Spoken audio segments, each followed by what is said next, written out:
नमस्कार दोस्तों, आप सभी का स्वागत है एक बार फिर से हमारे यूट्यूब चैनल में। धीरे बोलो कोई सुन ना ले। दोस्तों, यह बात हम सभी के कानों में पड़ी होगी और हमारे मुंह से भी निकली होगी, लेकिन सोचने की बात यह है कि यह वाक्य कब कब हमारे मुंह से निकलता है और कब कब हमारे कानों में पड़ता है। क्योंकि दोस्तों, ऐसे कम ही गुप्त राज होते हैं जो कि हम दूसरों के कानों में पड़ने नहीं देना चाहते, और अक्सर परिवार में अशांति का कारण हम स्वयं ही होते हैं। दोस्तों, हम इस बात को देख पाएं या फिर ना देख पाएं, पर ये असल सत्य है। क्योंकि जाने अनजाने मूर्खतावश हम खुद ही अपनी वह बातें दूसरे को बता देते हैं जो हमें कभी नहीं बताना चाहिए। और दोस्तों, वही बातें जो हम जाने अनजाने किसी दूसरे के सामने बता देते हैं, वही हमारे दुख का कारण बन जाता है और वही हमारे झगड़े का कारण भी बन जाता है। और फिर बाद में हमें पछतावा होता है। हमें ये लगता है कि हमें ये बात किसी को नहीं बताना चाहिए, ये मेरी ही गलती थी, मैंने जो जाने अनजाने यह बात सभी को बता दी। इसलिए दोस्तों, आज की जो मैं कहानी आप लोगों को सुनाने वाली हूँ, उसे सुनने के बाद आपको ऐसी 7 बातों का पता चलेगा जो आपको कभी भी किसी को नहीं बतानी चाहिए। दोस्तों, ये जो 7 बातें हैं जो आपको किसी को नहीं बतानी चाहिए और क्यों नहीं बतानी चाहिए, इसके पीछे का तर्क भी मैं आपको इस वीडियो के माध्यम से दूंगी। इन 7 बातों के अलावा अगर आपको लगता है कि ऐसी कोई बात है जो मुझसे छूट गई है या फिर मैं आपको अपनी वीडियो के माध्यम से नहीं बता पाई हूँ, तो आप कमेंट सेक्शन में जरूर बताना। दोस्तों, इससे पहले कि आप इस कहानी में खो जाएं, इस चैनल को सब्सक्राइब जरूर कर लें। तो चलिए कहानी की शुरुआत करते हैं। दोस्तों, एक समय की बात है। एक नगर में रिंकू नाम का एक युवक रहता था। वह बहुत गरीब था। उसके पास कुछ भी पैसा नहीं था। उसके पास 2 वक्त की दाल रोटी भी बड़ी मुश्किल से उसको नसीब होता था। किसी काम की तलाश में दिन रात खोज करने पर भी उसे कोई काम नहीं मिल रहा था।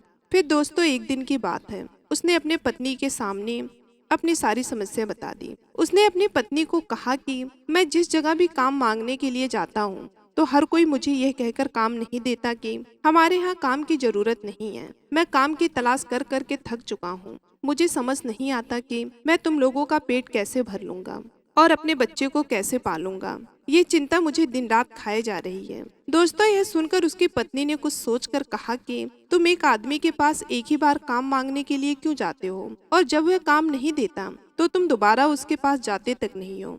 अगर तुम्हें उनसे काम लेना है तो तुम्हें हमदर्दी जतानी होगी, तुम्हें उनसे हमदर्दी हासिल करनी होगी, अपनी गरीबी दिखानी होगी, ताकि वह लोग तुम्हारी मजबूरी समझकर तुम्हें काम पर रख लें। इसलिए शर्म मत करो, उन्हें अपनी मजबूरी बताओ, अपनी गरीबी बताओ, और इसी उपाय से तुम काम पा सकते हो। दोस्तों, यह बात रिंकू के मस्तिष्क में बैठ गई और फिर रिंकू अगले दिन काम मांगने के लिए वह उसी सेठ के पास जा पहुंचा जहां पर वह पिछले दिन काम मांगने के लिए गया था। लेकिन दोस्तों, इस बार रिंकू ने हाथ जोड़कर उस सेठ से प्रार्थना की, उससे विनती की कि वह बहुत गरीब है और उसे काम की बहुत आवश्यकता है। जो कुछ भी आप उसे देंगे वह उसमें ही संतुष्ट हो जाएगा, पर कृपया करके मुझे अपने यहाँ काम पर रख लें। दोस्तों, उसकी ये हालत देखकर उस सेठ ने उसे अपने यहाँ काम पर रख लिया। वह रोज वहाँ पर काम पर जाने लगा। अंदर ही अंदर वह बहुत खुश तो था कि उसे काम तो मिल गया है, लेकिन उसे वेतन दूसरे लोगों से कम मिलता था। वही काम तो दूसरे लोग भी कर रहे थे, उन्हें ज्यादा वेतन मिल रहा था और इसी काम का वेतन उसको कम मिल रहा था। दोस्तों, जब इस बारे में उस रिंकू ने अपने सेठ से कहा, तो सेठ ने कहा कि देखो भाई, तुम्हें काम की जरूरत थी, मैंने तुम्हें काम दिया। मेरा धन्यवाद करने की बजाय तुम मुझसे शिकायत कर रहे हो, ये कैसे भलमानस है।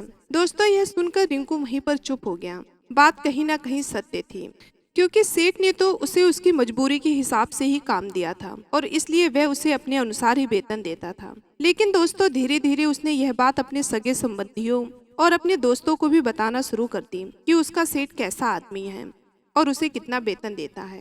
दोस्तों, समय बीतता रहा और रिंकू पूरी लगन के साथ अपना काम करता रहा, लेकिन अब परिस्थितियां बदलने लगी थी। सेठ अब रिंकू से दूसरे लोगों से ज्यादा काम लेता था और उससे कम वेतन उसे देता था। यह बात रिंकू के मन को बहुत खलती थी। वह दूसरों से ज्यादा मेहनत कर रहा है और उनसे कम वेतन पा रहा है।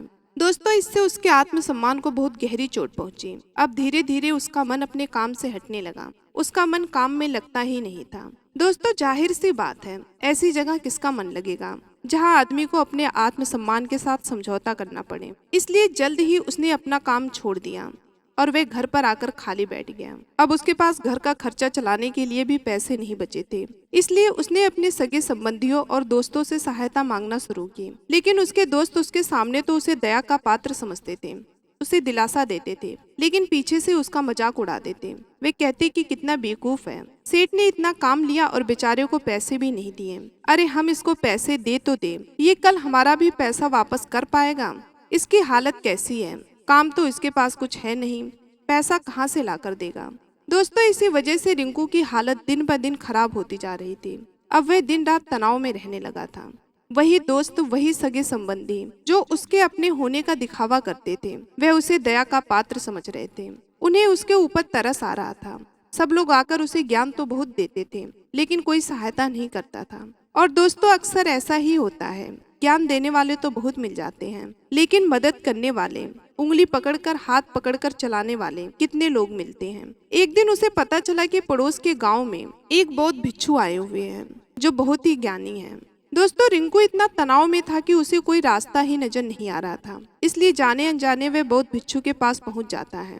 वहां पहुंचकर सीधे उनके पैरों में गिरकर रोने लग जाता है। रोते रोते उन्हें अपनी सारी परिस्थितियां बताता है। उसे बताता है कि किस तरह उसके सेठ ने उसका फायदा उठाया और उसके सगे संबंधी उसके साथ कैसा व्यवहार रखते हैं।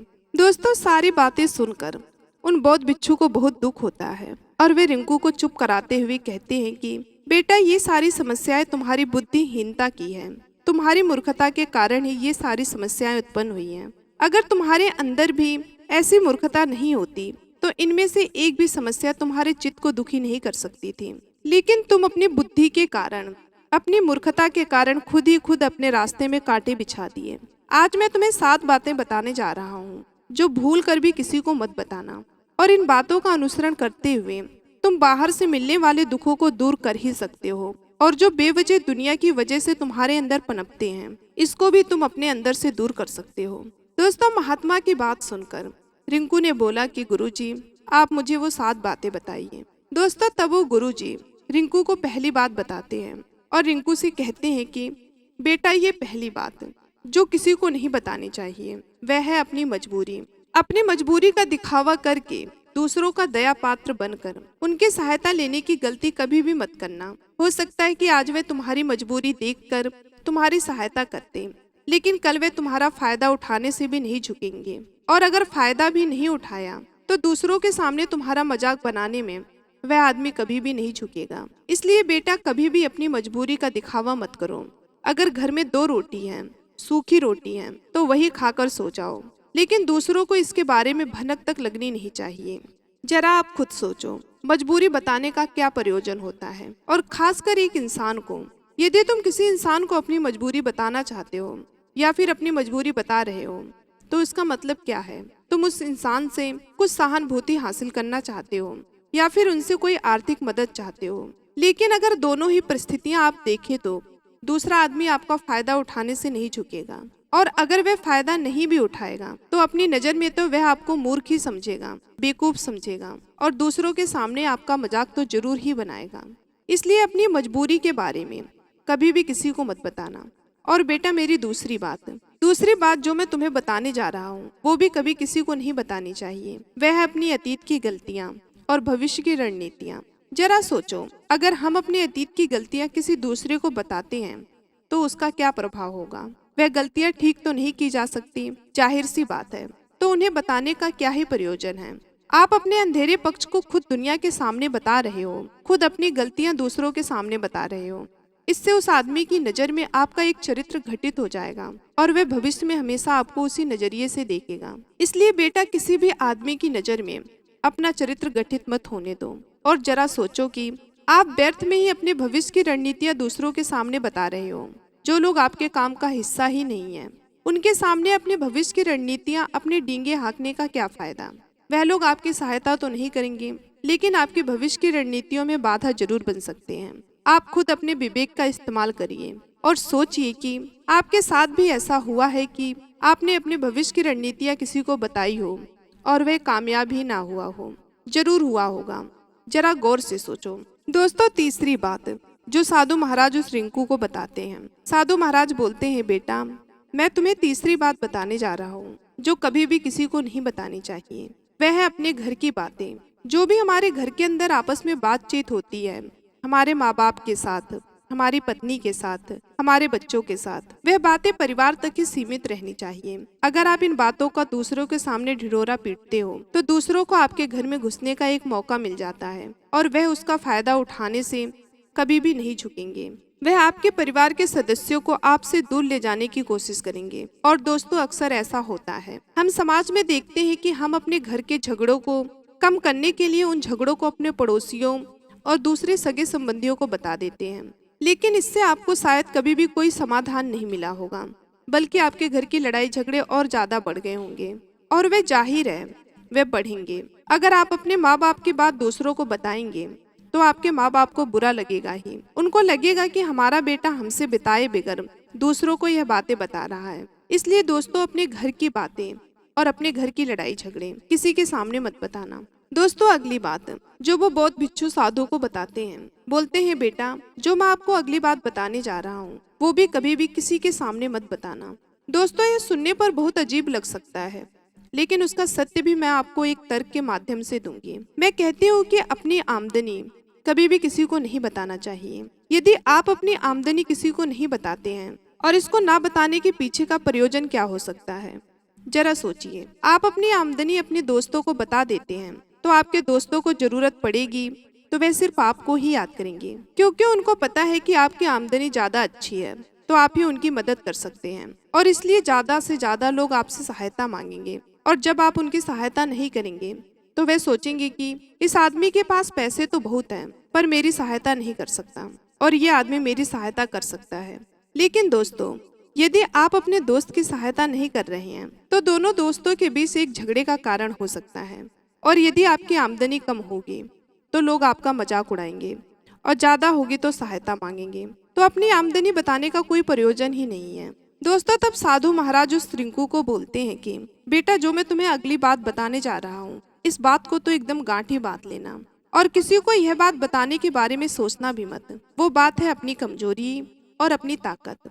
दोस्तों, अक्सर इंसान को पता नहीं होता है कि उसकी कमजोरी या उसकी ताकत क्या है, लेकिन अगर आपको अपनी कमजोरी और अपनी ताकत का पता है तो पहली बात तो आप बहुत ही बुद्धिमान आदमी हैं, और दूसरी बात कि आपको ये बातें किसी से साझा नहीं करनी चाहिए, क्योंकि अगर आपकी कमजोरियां दूसरों को पता चल गई तो वह आपकी कमजोरियों का फायदा उठाएंगे, और अगर आपकी ताकत का पता चल गया तो वही ताकत आपकी कमजोरी बन जाएगी, क्योंकि वह ताकत दूसरे आदमी को पता है और वह ताकत की काट भी ढूंढ लेगा। तो दोस्तों, अपनी कमजोरी और अपनी ताकत अपनी पत्नी, अपने पति को भी नहीं बतानी चाहिए, क्योंकि इसके बाद आपको घर में उनसे हमेशा डर ही रहेगा। अगली बात दोस्तों, तब साधु महाराज उस रिंकू को बोलते हैं कि बेटा जो मैं अगली बात बताने जा रहा हूँ वह भी तुम्हें किसी को नहीं बताना है। वह है अपने मित्र और अपने शत्रु।